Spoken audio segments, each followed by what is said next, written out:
Hi, this is about acute rheumatic fever.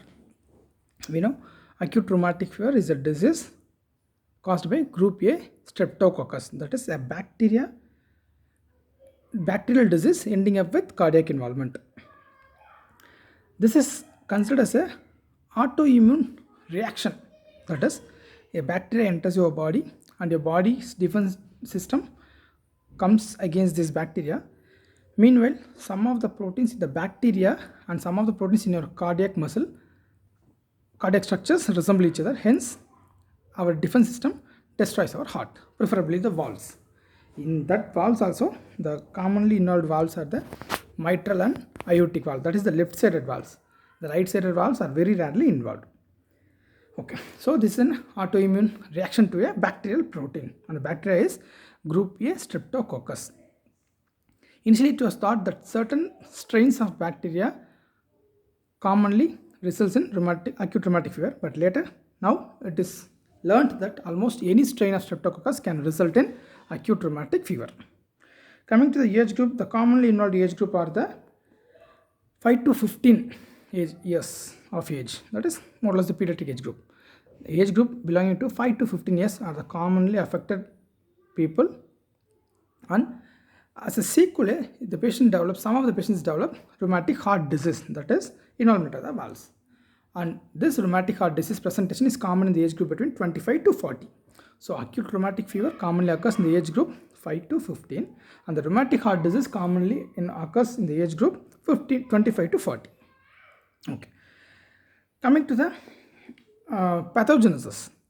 Pathogenesis, it is stated that molecular mimicry is the most commonly accepted theory. That is a protein, that is the M protein of the bacteria and the M protein in the cardiac walls resembles each other. Hence, the cardiac walls gets destroyed. So this is the most commonly accepted theory, that is molecular mimicry. And the next common other alternative proposals are, one is the direct invasion of the bacteria streptococcus into the valves. This is another theory, but the most commonly accepted theory is molecular mimicry. Not all patients who develop streptococcal sore throat develops rheumatic fever. There are some host factors, environmental factors, etc. And in the environment factors, this disease is considered as a disease of poverty. That is, poor hygiene, inadequate access to medical system results in development of acute rheumatic fever ending up with rheumatic heart disease. Coming to the host factors, though no gender has any predilection for this disease, females are affected twice when compared to the males. That is, the ratio is 2:1. Females are commonly affected. And as we said earlier, poor hygiene and developing countries are commonly affected by this rheumatic fever. Next, coming to the genetical predisposition, there are some genetical predispositions like HLA-DR4 and DR7. That is, persons possessing this HLA-DR4 and DR7 are commonly affected by this acute rheumatic fever. So far you have seen acute rheumatic fever is a disease caused by group A streptococcus, and the commonly accepted theory is molecular mimicry theory. The M protein resembles, hence the cardiac walls gets affected. This rheumatic fever is a multi-system disease. It can involve your skin in the form of erythema marginatum and subcutaneous nodules. It can involve your joints and can affect your heart.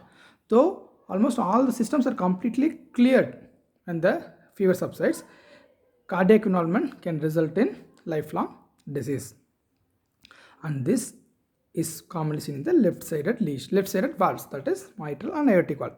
Remember, isolated involvement of aortic valve is very rare with rheumatic heart disease. There will be concomitant mitral valve involvement.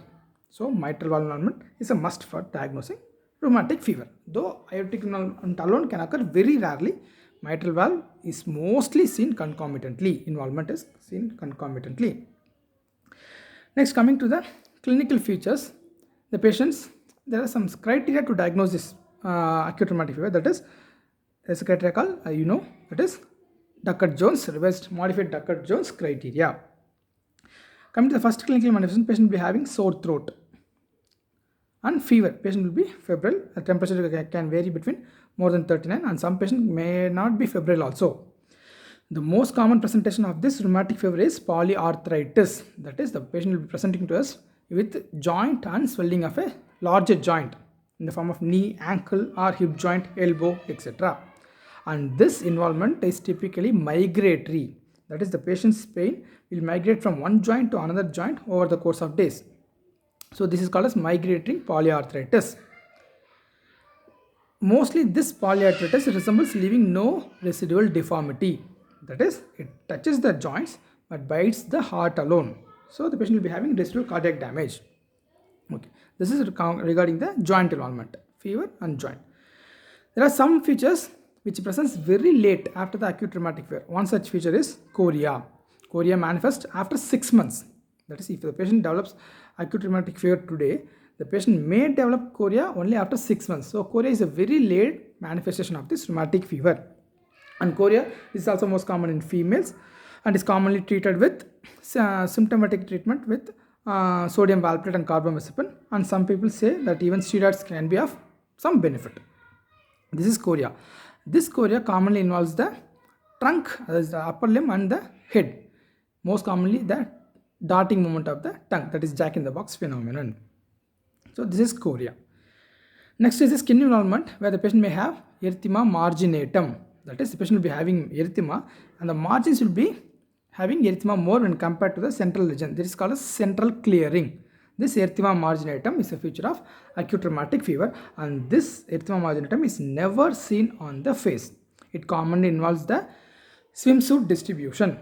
That is called as erythema marginatum. And next cutaneous manifestation is subcutaneous nodules. That is, the patient may have palpable nodules in the subcutaneous region, most common in the near the bony prominence, like in our elbow, near the occiput, etc. This is another manifestations. Remember, this subcutaneous nodule, patient possessing this subcutaneous nodule mostly will be having carditis involvement also. That is inflammation of the cardium. Heart. Coming to the cardiac involvement, any layers of heart can be affected.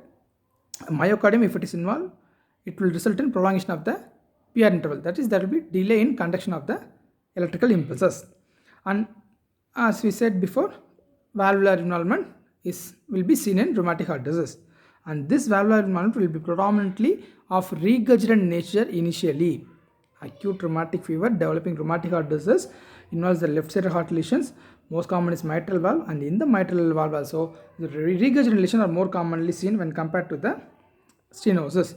Later, due to recurrent scarring, the patient will develop concomitant stenosis also. This is regarding to the heart. Next, coming to the other features, patient will be having elevated ESR, elevated CRP, etc. And for a definite diagnosis, you can go for anti-streptolysin O titer, that is ASO titer. And some institutes also do ADB, that is anti-DNase B also. This is regarding the rheumatic fever. And criteria we'll see separately, that is the Jones criteria. Jones criteria just says that presence of two major or one major and two minor, etc. Like that, there will be some criteria which we will see in separate slide. Coming to the treatment, the patients should be treated with penicillin, that is preferably benzathine penicillin at a dose of 1.2 million units, that is 12 lakhs units for a patient more than 27 kg. For a patient less than 27 kg, the dose is 60 lakhs. A single dose of benzathine penicillin G.